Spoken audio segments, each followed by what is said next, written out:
હું પંડ્યા આરતી, આપ જોઈ રહ્યા છો સ્પાર્ક ટુડે ન્યૂઝ। ડભોઈ તાલુકાના તેન તલાવથી રાજપુરા ગુમાનપુરા જોડતા માર્ગ પર તાજેતરમાં બનાવવામાં આવેલ નાડું બંને તરફથી બેસી જતા કામગીરી ગુણવત્તા સામે સવાલો ઊભા થયા છે।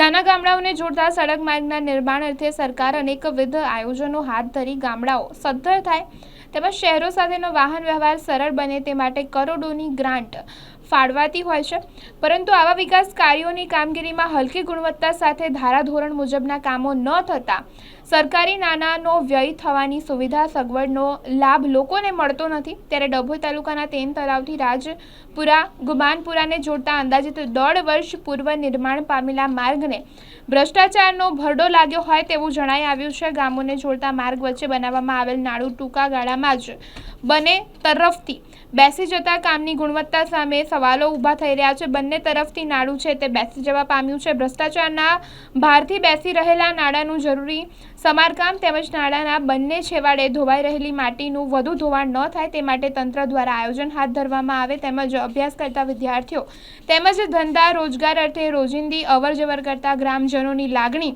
અને માંગણી ધ્યાન લેવામાં આવે તેવું જરૂરી બન્યું છે। ત્યારે તેવી માંગ કરવામાં આવી છે।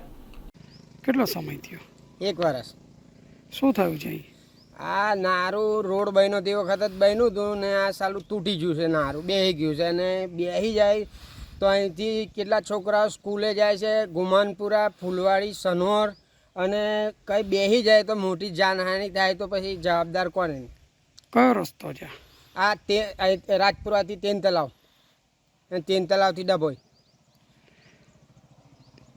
કેટલા સમય એનો બને થયો છે? બને લગભગ એકચ્યુઅલી સવા વર્ષ જેવું થયું છે।